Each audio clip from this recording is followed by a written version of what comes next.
नमस्कार, मैं रफी और आप देख रहे हैं डीएनएन इंडिया। सोशल मीडिया पर आपत्तिजनक भाषा के इस्तेमाल को लेकर राजनीतिक माहौल गर्मा गया है। कांग्रेस के जिला कमेटी के सोशल मीडिया संयोजक पीयूष सुराणा द्वारा कथित रूप से की गई अभद्र और अश्लील टिप्पणी के विरोध में भाजपा कार्यकर्ताओं ने कड़ा रुख अपनाया। गुरुवार को भाजपा पदाधिकारियों और कार्यकर्ताओं ने अलग अलग थानों में ज्ञापन सौंपकर संबंधित व्यक्ति के खिलाफ सख्त कार्यवाही की मांग की। अजमेर में सोशल मीडिया पर दिल्ली की महिला मुख्यमंत्री के खिलाफ कथित अश्लील और अमर्यादित टिप्पणी ने राजनीतिक माहौल को गरमा दिया। इस मामले में भाजपा कार्यकर्ताओं ने कड़ा रुख अपनाते हुए शहर के अलग अलग पुलिस थानों में शिकायत दर्ज करवाई और दोषी के खिलाफ सख्त कानूनी कार्यवाही की मांग की। भाजपा का आरोप है कि कांग्रेस से जुड़े पीयूष सुराणा ने विरोध के नाम पर मर्यादा की सभी सीमाएं लांघते हुए आपत्तिजनक भाषा का इस्तेमाल किया। कार्यकर्ताओं का कहना है कि एक महिला मुख्यमंत्री के प्रति इस तरह की टिप्पणी न केवल महिला अस्मिता पर सीधा प्रहार है, बल्कि यह राजनीति के गिरते स्तर को भी उजागर करती है। इस मुद्दे को लेकर कार्यकर्ताओं में खासा आक्रोश देखने को मिला। भाजपा प्रतिनिधियों ने अपने ज्ञापन में कहा कि लोकतंत्र में अभिव्यक्ति की स्वतंत्रता का अधिकार सभी को है, लेकिन यह अधिकार शालीनता और मर्यादा के दायरे में रहकर ही प्रयोग किया जाना चाहिए। इस तरह की अभद्र भाषा समाज में वैमनस्य फैलाने के साथ साथ महिलाओं के सम्मान को भी ठेस पहुंचाती है। वहीं अजमेर शहर जिला कांग्रेस कमेटी के अध्यक्ष राजकुमार जयपाल ने सफाई देते हुए कहा कि संबंधित व्यक्ति पीयूष सुराणा वर्तमान में पार्टी के किसी भी पद पर नहीं है। यदि कांग्रेस का सदस्य पाया जाता है तो उसके खिलाफ सख्त अनुशासनात्मक कार्यवाही की जाएगी। वहीं भाजपा शहर जिला अध्यक्ष रमेश सोनी ने भी अपने सोशल मीडिया प्लेटफॉर्म के माध्यम से इस मुद्दे पर तीखी प्रतिक्रिया देते हुए कहा कि इस प्रकार की भाषा राजनीति में गिरते स्तर का उदाहरण है और इसे किसी भी कीमत पर स्वीकार नहीं किया जा सकता। भाजपा प्रतिनिधिमंडल ने पुलिस प्रशासन से मांग की है कि इस मामले की निष्पक्ष जांच कर दोषी के खिलाफ कठोर कार्यवाही की जाए, ताकि भविष्य में इस तरह की घटनाओं की पुनरावृत्ति ना हो सके और समाज में सकारात्मक संदेश जाए। कांग्रेस के एक मानसिक विकृत वाले कार्यकर्ता की जो अपने आप को सोशल मीडिया का जिला कांग्रेस कमेटी का अध्यक्ष बता रहा है पीयूष सुराणा, उन्होंने हमारे भारतीय जनता पार्टी की जो दिल्ली की सम्माननीय मुख्यमंत्री है उनके ऊपर एक अमर्यादित टिप्पणी करी है। उसी को लेकर यहाँ पे वाद दायर किया गया, पहले गंज थाने में और अब यहाँ पे सिविल लाइन थाने में भी इसको दर्ज कराया गया।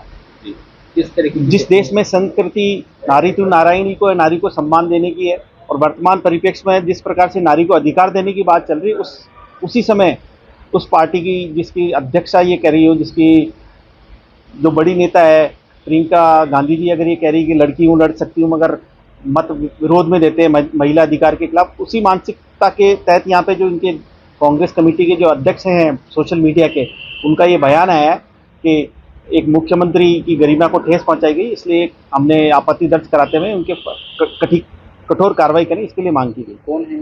पीयूष सुराणा। अजमेर के Gurukul public senior secondary school Bhajanganj शाखा में आयोजित 2 दिवसीय क्लब प्रेजेंटेशन कार्यक्रम उत्साह और रचनात्मकता के साथ सफलतापूर्वक संपन्न हुआ।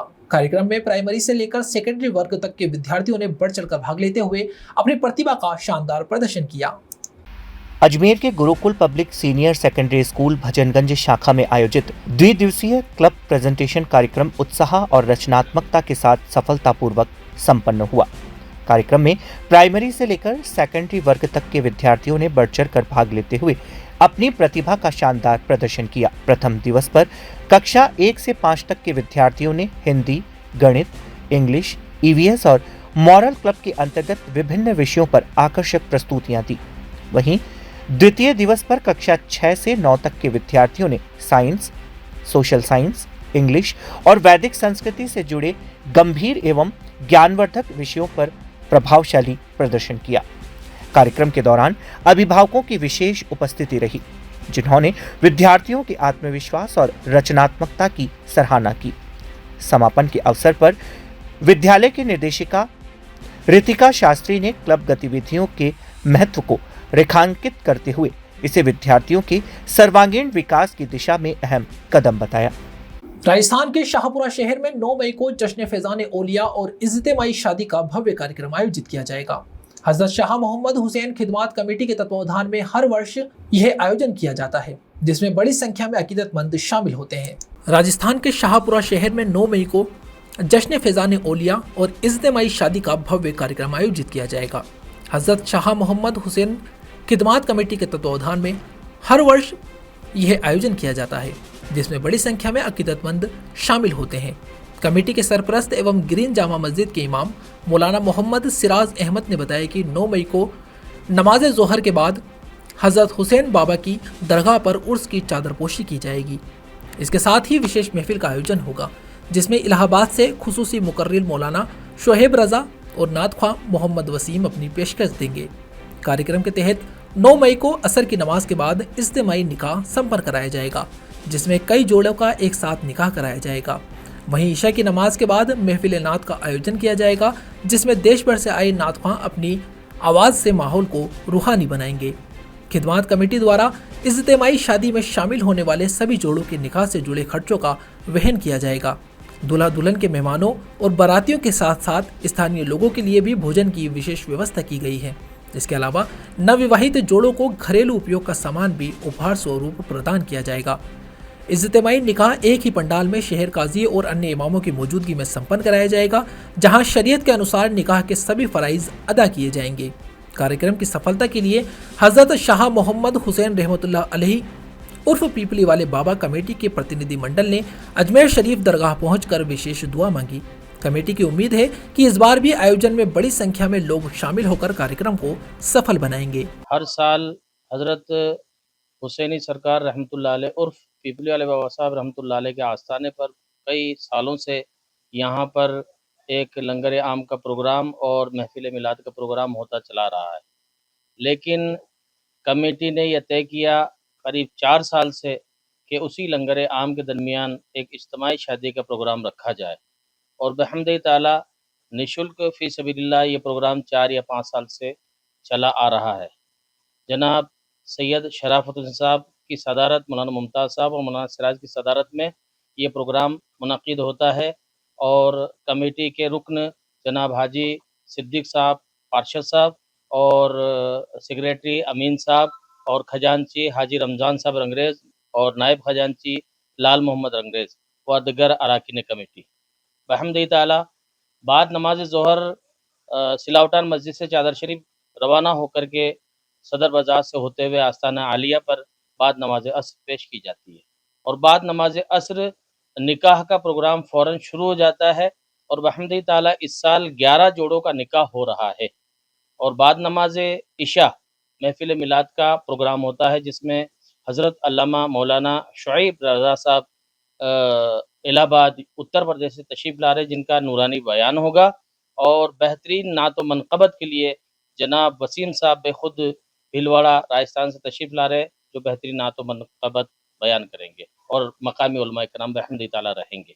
यहाँ रुकते हैं एक छोटे से ब्रेक के लिए, जल्द हाजिर होंगे खबरों के नए सफर के साथ। कैंसर बीमारी ही ऐसी है, चिंता तो होगी ना, लेकिन अब अपनी चिंता को बदलो विश्वास में, क्योंकि आदिनाथ कैंसर मेडिसिटी में है रेडियोथेरेपी, कीमोथेरेपी और कैंसर सर्जरी के उपचार के साथ आधुनिक सुविधाएं भी। विजिट करें आदिनाथ कैंसर मेडिसिटी एट चाची आवास अजमेर।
मई को होने वाली नीट परीक्षा को लेकर सेल्सियस इंस्टीट्यूट द्वारा आयोजित प्रेस कॉन्फ्रेंस में नीट एक्सपर्ट डॉक्टर अभिमन्यु कुमावत और डॉक्टर हिमांशु ओझा ने विद्यार्थियों एवं अभिभावकों को महत्वपूर्ण सुझाव दिए।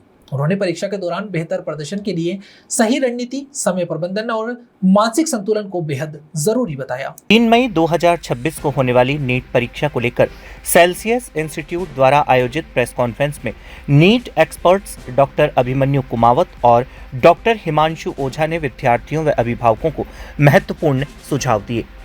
उन्होंने परीक्षा के दौरान बेहतर प्रदर्शन के लिए सही रणनीति, समय प्रबंधन और मानसिक संतुलन को बेहद जरूरी बताया। डॉक्टर कुमावत ने एनटीए पर पर्यवेक्षकों की उचित ट्रेनिंग न होने का मुद्दा उठाते हुए कहा कि इससे हर साल विद्यार्थियों का कीमती समय खराब होता है। उन्होंने एनटीए से इस बार व्यवस्था सुधारने की भी अपील की।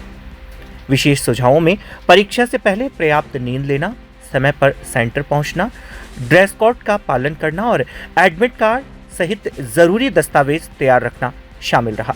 साथ ही परीक्षा को राउंड्स में हल करने, किसी एक प्रश्न में अधिक समय न देने और तनाव की स्थिति में शांत रहने की सलाह दी गई। संस्थान ने अंतिम समय की तैयारियों के लिए अपने ऑनलाइन प्लेटफॉर्म पर उपलब्ध महत्वपूर्ण कॉन्सेप्ट्स और मॉक टेस्ट का अभ्यास करने की भी अपील की। विशेषज्ञों ने सभी विद्यार्थियों को शुभकामनाएं देते हुए आत्मविश्वास के साथ परीक्षा देने का संदेश दिया। जी सर, देखिए इस प्रेस वार्ता का जो उद्देश्य है, मई का महीना है और हमारे देश में जितने भी बड़े एग्जाम्स हैं वो मई के महीने में होते हैं, चाहे वो नीट हो, चाहे जे एडवांस्ड हो, चाहे यूपीएससी हो। अभी 3 मई को नीट की परीक्षा है। इस परीक्षा में कई बार ऐसा देखा जाता है कि बच्चा कई बार एग्ज़ाम सेंटर में नहीं जा पा रहा है, कई बार उसको प्रॉपर एग्ज़ाम की गाइडलाइंस नहीं बताई जाती है, ओएमआर उससे छीन ली जाती है, या पेरेंट्स कई बार अवेयर नहीं होते हैं कि किस तरीके से ये एग्ज़ाम बेसिकली होना है। इवन हमने तो ये तक देखा है कि स्कूल्स में जहाँ बच्चे का सेंटर आता है वहाँ पर कई बार इन्विजिलेटर को ये तक पता नहीं होता कि रीट और नीट में अंतर क्या होता है। इस परीक्षा के लिए एनटीए 3 घंटे देता है कि आपको 180 क्वेश्चंस 3 घंटे में करने हैं, लेकिन इन्विजिलेटर्स कई बार इतना ज़्यादा इंटरप्ट करते हैं कि उस 3 घंटे में से भी आधा घंटा वो अपनी फॉर्मेलिटीज़ में ही लगवा देते। तो हमारा उद्देश्य सिर्फ इतना सा है कि जो भी इस एग्ज़ाम के स्टेक होल्डर्स हैं, चाहे वो एनटीए हो, चाहे वो स्कूल्स और उनके इन्विजिलेटर्स हों, चाहे पेरेंट्स हो, चाहे बच्चे हो, हम ये बताना चाह रहे हैं कि आपको किस तरीके से विशेष तौर से सतर्कता बरतनी है ताकि आप इस बार मेडिकल कॉलेज में सिलेक्ट होकर स्टेथोस्कोप पहन पाएँ, सफ़ेद कोट आप पर चमके, ऐसी हमारी कामना है। तो मैं बेसिकली 3 मई को या उससे पहले अभी बच्चों को और पेरेंट्स को किन बातों का ध्यान रखना है उसके बारे में चर्चा करूंगा।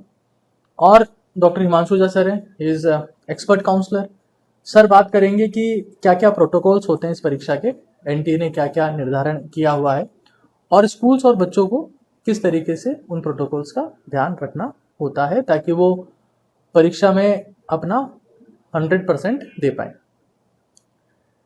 थोड़े से एग्ज़ाम टिप्स की बात की जाएगी, उसके बाद सर पूरा प्रोटोकॉल्स की बात करेंगे।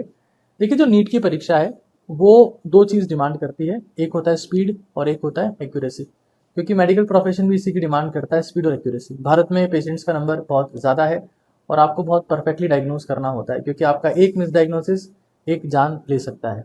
नीट की परीक्षा में भी आपको 3 घंटे में 180 क्वेश्चन करने होते हैं, यानी कि हर 1 मिनट में 1 क्वेश्चन करना होता है। तो एग्जाम आपकी स्पीड और एक्यूरेसी टेस्ट करता है। अब जहाँ तक स्पीड और एक्यूरेसी की बात है तो ये आती है शांत दिमाग से।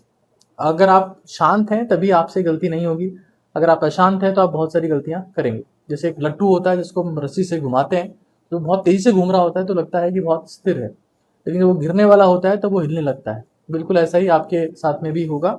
अगर आप बिल्कुल शांत रहेंगे या आप बिल्कुल स्थिर रहेंगे तब आप इस एग्जाम में अच्छा कर पाएंगे। एंग्जाइटी या पैनिक अटैक या स्ट्रेस में आने से कभी भी एग्जाम परफॉर्मेंस अच्छी नहीं होती। ऐसा कहा जाता है कि नीट की परीक्षा में फिजिक्स से सिलेक्शन होता है, फिजिक्स से रैंक आता है, बट अब जो आखिरी समय बचा है, 2-3-4 दिन बचे, क्योंकि 3 मई को परीक्षा है, biology will be very important, क्योंकि बायोलॉजी कहीं ना कहीं थ्योरेटिकल पोर्शन है और आखिरी टाइम में बच्चा थ्योरेटिकल पोर्शन भूल जाता है। तो अगर आप बार बार भी थ्योरी रिवाइज करते हैं तो आप ज्यादा बेटर परफॉर्म करेंगे बजाय फिजिक्स और केमिस्ट्री पढ़ने के। फिर ऐसा कहा जाता है कि अब आखिरी का टाइम बचा है तो ये सब सिलेक्शन की टिप्स क्यों दी जा रही है, 3 से 4 दिन में कौन सा सिलेक्शन हो जाएगा। तो 3 से 4 दिन में सिलेक्शन तो नहीं होता, बट सिलेक्शन रुक जाता है। अगर बच्चा ऐसी कुछ गलतियां कर देता है जो उसको नहीं पता हो तो सिलेक्शन होता तो नहीं है, बट कहीं ना कहीं सिलेक्शन रुक जाता है। और हमारा विशेष तौर से जो आज प्रेस कॉन्फ्रेंस रखने का उद्देश्य था वो ये है कि जो स्कूल्स में एग्जाम्स करवाएंगे, जो पेरेंट्स और बच्चे एग्जाम देने जाएंगे, क्योंकि बहुत सारी उम्मीदों के साथ में बच्चा जाता है, 3-4 साल से तैयारी कर रहा होता है, उसके बहुत सपने होते हैं, तो कई बार प्रोटोकॉल्स को सही तरीके से फॉलो ना करने की वजह से, रूल्स को सही तरीके से फॉलो ना करने की वजह से बच्चा सेलेक्ट नहीं हो पाता है।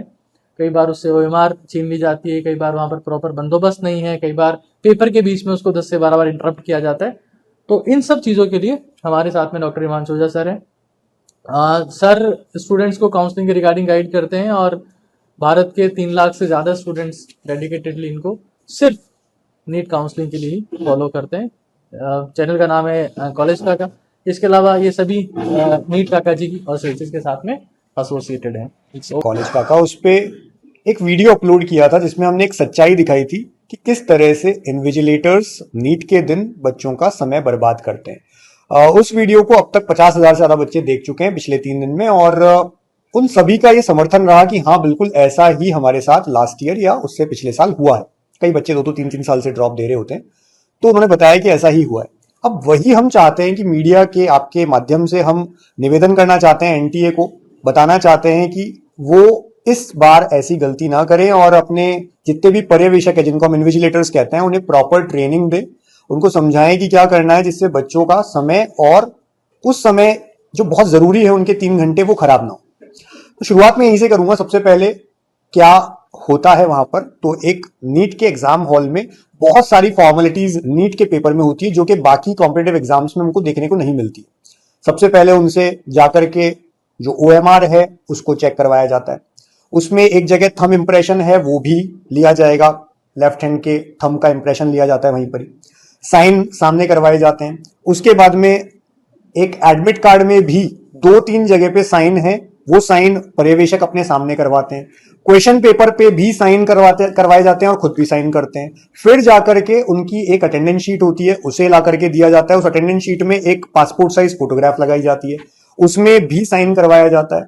ऐसा करके एक बार वीडियोग्राफी होती है, उनकी वीडियोग्राफी के लिए फिर से उनको डिस्टर्ब किया जाता है कि आप कैमरे की तरफ देखिए। बायोमेट्रिक होती है, उसके लिए फिर से। ये सब चीजें 2 से 5 बजे के बीच में होती है जब उनका पेपर चल रहा है। दिक्कत ये है, हमारी डिमांड ये है, हमारी मांग है और एनटीए से हम यही सुझाव देंगे उन्हें कि या तो ये काम आप 1:30 से 2 बजे के बीच में करवा लीजिए, या 5 से 5:30 मतलब 5 के बाद करवाइए। 2 से 5 पूरी तरह से बच्चे के लिए होना चाहिए। लास्ट ईयर 2025 का पेपर अपने आप में बहुत टफ, नीट के इतिहास का सबसे टफेस्ट पेपर था। ऐसे में अगर बच्चे को 3 घंटे भी पूरे नहीं मिले तो कई सारे बच्चे ऐसे रहे जो 2, 4, 5, 10 नंबर से रहे, और अगर उन्हें वो समय पूरा मिलता तो शायद वो आज किसी गवर्नमेंट MBBS कॉलेज में होते। तो ये बात तो हम एनटीए को बताना चाह रहे थे। अब रहा बच्चों और पेरेंट्स को हमारी तरफ से जो सुझाव हैं, सबसे पहला तो यही है कि एडमिट कार्ड्स आ चुके हैं। अब ये ना करें कि एडमिट कार्ड को लास्ट मोमेंट पे वो तैयार कर रहे हैं। एडमिट कार्ड में क्या क्या चीजें चाहिए, एडमिट कार्ड का एक प्रिंट होना चाहिए 2 पेजेस का। पहले पेज पर एक पासपोर्ट साइज फोटोग्राफ लगा के घर से लेके जानी है, एक लेफ्ट हैंड थंब इंप्रेशन घर से करके लेके जाना है, साइन जहां जहां पे छोड़ के जाने हैं वहीं जाकर इन्विजिलेटर के सामने करने हैं बच्चों को। सेकंड पेज पर एक post card size photo 4x6 घर से चिपका करके लेके जानी है, कलर्ड फोटो होंगी दोनों ही, वो चिपका के लेके जानी है, लेकिन साइन उस पर नहीं करना है, वो भी वहीं पर होगा। एक पासपोर्ट साइज फोटोग्राफ साथ लेके जानी है जो कि अटेंडेंस शीट में काम आएगी, और एक उनका ओरिजिनल आधार कार्ड लेके जाना है। नीट जो होता है उस पेपर के लिए एनटीए पेन भी साथ में प्रोवाइड करता है, तो आपको पेन पेंसिल कुछ भी घर से नहीं लेकर के जाना होता है। ड्रेस कोड की बात करें तो एनटीए ने स्पष्ट कहा होता है कि आधे बाहों की हाफ स्लीव्स टी-शर्ट चलेगी, नीचे लोअर पजामा जिसको हम कहते हैं वो पहन सकते हैं, मेटल का कुछ नहीं होना चाहिए, और चप्पल या फिर बहुत कम हील के स्लीपर चलेंगे, आपके सैंडल भी चल जाएंगे, लेकिन शूज अलाउड नहीं है किसी भी हाल में। तो इन सब चीजों का बच्चे ध्यान दे। हम देखते हैं कि वहां जाकर बच्चा परेशान हो रहा है, उसकी स्लीव्स काटी जाती हैं, मेटल की चीजें उतरवा ली जाती हैं। कई बार बच्चे मोबाइल ले जाते हैं ये सोचकर कि वहां जमा कर लिया जाएगा बाहर, पर उनके पास कोई व्यवस्था नहीं होती है। तो इन चीजों को अवॉइड करें। इसके बाद नेक्स्ट आता है, कुछ बच्चों को सेंटर दूर मिलता है। इवन हमारे अजमेर में भी हम देखते हैं कई बच्चों को किशनगढ़ या बांदर सिंदरी में सेंट्रल यूनिवर्सिटी भी मिलती है जो कि 1-1 घंटे दूर है। ऐसे में बच्चा कई बार लेट ना हो जाए, इसलिए हम यही कहेंगे बच्चों को, पेरेंट्स को, कि 1:30 बजे का आपका क्लोजिंग टाइम है। 1:30 बजे गेट क्लोज हो जाएगा, 11 से 1:30 के बीच में एंट्री होती है। तो आप कोशिश करें 12:30 1 बजे तक पहुंच जाएं, किसी भी हाल में लास्ट मोमेंट का वेट ना करें। और मानसिक तौर पर यह सोच के चलें कि इतने सारे डिस्टर्बेंसेस होते हैं जिस वजह से आपका 15 से 20 मिनट एग्जाम में खराब होता है। जहां हम 3 घंटे का पेपर मानते हैं, उसको आप 3 घंटे का ना मान के 2 घंटे। पीड़िता फिजा को न्याय दिलाने की मांग को लेकर आज गांधी भवन पर राष्ट्रीय मानवाधिकार परिषद के राष्ट्रीय महासचिव के नेतृत्व में मुस्लिम समाज की महिलाओं और युवकों ने 1 घंटे तक धरना प्रदर्शन किया। प्रदर्शनकारियों ने मामले में निष्पक्ष जांच और दोषियों के खिलाफ सख्त कार्यवाही की मांग करते हुए जोरदार नारेबाजी की। पीड़िता को न्याय दिलाने की मांग को लेकर आज गांधी भवन पर राष्ट्रीय मानवाधिकार परिषद के राष्ट्रीय महासचिव के नेतृत्व में मुस्लिम समाज की महिलाओं और युवकों ने 1 घंटे तक धरना प्रदर्शन किया। प्रदर्शनकारियों ने मामले में निष्पक्ष जांच और दोषियों के खिलाफ सख्त कार्यवाही की मांग करते हुए जोरदार नारेबाजी की। धरने के दौरान परिषद के पदाधिकारियों ने आरोप लगाया कि पूर्व में आईजी और एसपी को ज्ञापन सौंपकर मामले की गंभीरता से जांच और पीड़ित परिवार को न्याय दिलाने की मांग की गई थी, लेकिन अब तक कोई ठोस कार्यवाही सामने नहीं आई है। इससे समाज में आक्रोश व्याप्त है। परिषद के प्रतिनिधियों ने यह भी आरोप लगाया कि कुछ लोग पीड़ित परिवार से मुलाकात कर उन्हें राजीनामा करने और मामले से पीछे हटने का दबाव बना रहे हैं। इस तरह के प्रयास न्याय प्रक्रिया को प्रभावित करने वाले हैं और इसे किसी भी सूरत में बर्दाश्त नहीं किया जाएगा। धरना दे रहे लोगों ने प्रशासन से मांग की है कि पूरे मामले की निष्पक्ष जांच कर दोषियों को जल्द से जल्द गिरफ्तार किया जाए। साथ ही पीड़ित परिवार को सुरक्षा प्रदान की जाए ताकि वह बिना किसी दबाव के न्याय की लड़ाई लड़ सके। प्रदर्शनकारियों ने चेतावनी दी कि यदि जल्द ही उचित कार्यवाही नहीं की गई तो आंदोलन को और तेज किया जाएगा। उन्होंने कहा कि न्याय मिलने तक यह लड़ाई जारी रहेगी और जरूरत पड़ी तो बड़े स्तर पर विरोध प्रदर्शन किया जाएगा। जी, आज जो हमने यहाँ शांतिपूर्वक और संवैधानिक रूप से धरना दिया है और इसके बाद भी अगर हमारी मांगें पूरी नहीं होती है तो हमारी टीम के बाकी सदस्य भी सड़क पे उतरेंगे ताकि पीड़िता को न्याय दिलाया जा सके और हमें अंतिम स्तर यानी न्यायालय तक भी अगर जाना पड़ा तो हम न्यायालय भी जाएं। आज क्या किया आप लोगों ने? आज हम यहाँ पे गांधी भवन रेलवे स्टेशन पे धरना प्रदर्शन के लिए एकत्रित हुए ताकि पीड़िता को न्याय दिला सके और जो हमारी सुनवाई नहीं हो रही है काफ़ी दिनों से वो सुनवाई की जा सके। कितने घंटे? ये करीब 1 घंटे तक रहेगा हमारा धरना प्रदर्शन। नमस्कार, मैं राष्ट्रीय मानव अधिकार परिषद से राष्ट्रीय महिला अध्यक्ष अल्पसंख्यक प्रकोष्ठ सना खान। आज पीड़िता के साथ में अब जब 1 महीने से हम इस कार्रवाई के लिए माननीय एसपी महोदय में, माननीय आईजी महोदय में ज्ञापन सौंप चुके हैं, उसके बावजूद भी अभी तक कार्रवाई कुछ हो नहीं पा रही है। पीड़िता के साथ में उसके घर पे कितने ही ऐसे लोग आ रहे हैं जो उसको डरा रहे हैं, धमका रहे हैं, उसे उकसा रहे हैं कि सेटलमेंट कर ले, इस चीज़ से पीछे हट जाए। तो इस तरीके से क्या है, ना तो इसे इंसाफ मिल पा रहा है, इसीलिए आज हमने ये धरना प्रदर्शन किया है यहाँ पे कि हम माननीय मुख्यमंत्री जी से बस ये चाहते हैं कि इस चीज़ के लिए उचित से उचित कार्रवाई की जाए और इसे। यहाँ रुकते हैं एक छोटे से ब्रेक के लिए, जल्द हाजिर होंगे खबरों के नए सफर के साथ। कैंसर बीमारी ही ऐसी है, चिंता तो होगी ना। लेकिन अब अपनी चिंता को बदलो विश्वास में, क्योंकि आदिनाथ कैंसर मेडिसिटी में है रेडियोथेरेपी, कीमोथेरेपी और कैंसर सर्जरी के उपचार के साथ आधुनिक सुविधाएं भी। विजिट करें आदिनाथ कैंसर मेडिसिटी एट चाची आवास अजमेर।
शहर में साइबर ठगी का एक और मामला सामने आया है, जिसमें प्राइवेट स्कूल से सेवानिवृत्त एक शिक्षिका को ठगों ने दुर्लभ नोट बेचने का झांसा देकर लाखों रुपए की चपत लगा दी। पीड़िता ने सोशल मीडिया पर एक विज्ञापन देखकर संपर्क किया और इसी दौरान साइबर अपराधियों के जाल में फंस गई। शहर में साइबर ठगी का एक और मामला सामने आया है, जिसमें एक प्राइवेट स्कूल की शिक्षिका को ठगों ने दुर्लभ नोट बेचने का झांसा देकर लाखों रुपए की चपत लगा दी। पीड़िता ने सोशल मीडिया पर एक विज्ञापन देखकर संपर्क किया और इसी दौरान साइबर अपराधियों के जाल में फंस गई। साइबर थाना पुलिस के अनुसार शास्त्री नगर क्षेत्र के गुरुद्वारे के सामने रहने वाली मृदुला शर्मा ने रिपोर्ट दर्ज कराई कि उन्होंने फेसबुक पर एक विज्ञापन देखा, जिसमें ट्रैक्टर की आकृति वाले 5 रुपए के नोट के बदले 48 लाख रुपए मिलने का दावा किया गया था।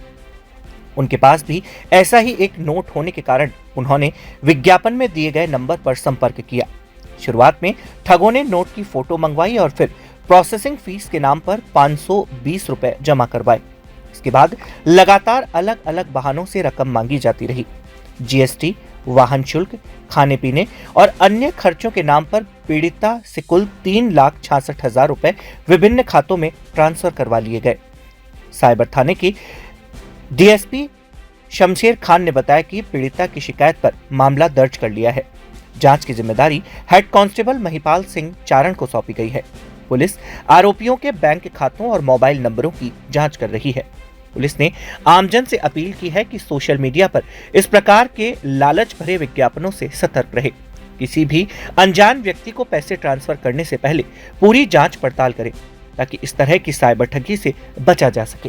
कल दिनांक को प्रकरण में प्रार्थी जो शास्त्री नगर निवासी हैं वो उपस्थित हुई थी। उन्होंने बताया कि मैंने फेसबुक पर एक ऐड देखा था जिसमें 5 रुपए के नोट पर ट्रैक्टर बना हुआ है। उस अगर किसी के पास है तो उसमें हम 48 लाख रुपए में उसको खरीदने को तैयार है, इस तरह का एक ऐड था। उस ऐड पे जो मोबाइल नंबर दिया गया था उसने उस पर बात की। उनकी जब बातचीत चालू हुई तो जो ठगी करने वाले पक्ष थे उन्होंने उनसे जीएसटी के नाम पे, रजिस्ट्रेशन शुल्क के नाम पे अलग अलग बार अपने स्वयं के खाते में पैसे डलवाए। प्रार्थी उनकी बातों में, लोग लुभावनी की बातों में आ गई तो उसने कुल 3,66,000 रुपये अपनी ओर से ठगों के खाते में डलवाए, जिसका एक प्रकरण दर्ज हुआ है और अनुसंधान किया जा रहा है। कितनी बार किस तरह से उसने पेमेंट उनको खरीदा, कितनी किस्तों में उसने ये बताया कि अलग अलग समय पर 5 या 6 बार में अलग अलग प्रकार के शुल्क, जीएसटी, ट्रैवलिंग में खर्चा और इस तरह के बहाने बनाकर उससे ये वसूली। क्या अमाउंट का बैंक में गया या अकाउंट उसके खाते से निकला या उसने अकाउंट किसी खाते में उसने उनके बताए गए खाते में डाला। अलवरगेट थाना क्षेत्र के दादाबाई कॉलोनी नसीराबाद रोड से गत दिनों चोरी हुई एक इनोवा कार को पुलिस ने श्रीनगर थाना क्षेत्र से बरामद कर लिया है। बरामदगी के बाद अलवरगेट थाना पुलिस वाहन को अजमेर लेकर पहुंची और मामले की जांच जारी है। अजमेर के अलवरगेट थाना क्षेत्र के दादाभाई कॉलोनी नसीराबाद रोड से गत दिनों चोरी हुई एक इनोवा कार को पुलिस ने श्रीनगर थाना क्षेत्र से बरामद कर लिया है। बरामदगी के बाद अलवरगेट थाना पुलिस वाहन को अजमेर लेकर पहुंची और मामले की जांच शुरू कर दी है। अलवरगेट थाने के एएसआई गणपत लाल ने बताया कि दादाभाई कॉलोनी निवासी सुभाष जैन ने अपनी इनोवा कार चोरी होने की रिपोर्ट दर्ज करवाई थी। रिपोर्ट के आधार पर पुलिस ने तलाश शुरू की और विभिन्न स्थानों पर सूचना एकत्रित की। जांच के दौरान पुलिस को सूचना मिली कि चोरी हुई कार श्रीनगर थाना क्षेत्र में खड़ी है। सूचना पर कार्यवाही करते हुए पुलिस मौके पर पहुंची और वाहन को बरामद कर लिया। बरामद कार की हालत संदिग्ध पाई गई, जिसमें कार का शीशा टूटा हुआ था तथा नंबर प्लेट भी हटा दी गई थी। पुलिस का मानना है कि चोरी के बाद वाहन की पहचान छुपाने के उद्देश्य से नंबर प्लेट हटाई गई होगी। फिलहाल पुलिस यह पता लगाने में जुटी है कि वाहन को चोरी कर श्रीनगर तक कौन लेकर गया और इसमें किन किन लोगों की संलिप्तता रही। अलवरगेट थाना पुलिस ने वाहन को जब्त कर आगे की जांच शुरू कर दी है और आरोपियों की तलाश जारी है। दिनांक 27/4/2024 को श्री सुभाष जी जैन निवासी दादाभाई कॉलोनी अलवरगेट ने रिपोर्ट दी कि मेरी क्रिस्टा इनोवा कार, जिसको मैं 7-8 साल से मेरी कॉलोनी दादाभाई कॉलोनी के सामने नसीराबाद रोड पे पार्क करता हूँ, उसको दिनांक 27 को रात्रि 2-2:30 बजे के लगभग अज्ञात चोर चोरी करके ले गए, जिस पर मुकदमा पंजीबद्ध किया जाकर वाहन की तलाश की गई। वाहन एवं अज्ञात चोरों की तलाश की गई।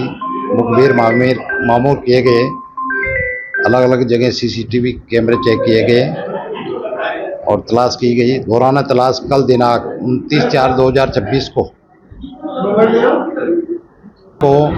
श्रीनगर थाना क्षेत्र हाईवे के किनारे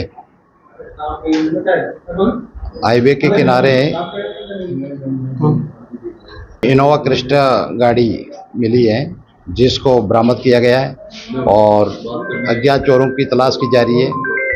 उक्त गाड़ी के नंबर प्लेट हटाई हुई थी और बाकी सही हालत में है गाड़ी लेके गए। अभी तक पता नहीं चला, अलग अलग जगह सीसीटीवी कैमरे देख रहे हैं और टीम तलाश कर रही है। खबरों के सफर में अभी सिर्फ इतना ही, फिर हाजिर होंगे खबरों के नए सफर के साथ। तब तक के लिए दीजिए इजाजत, नमस्कार।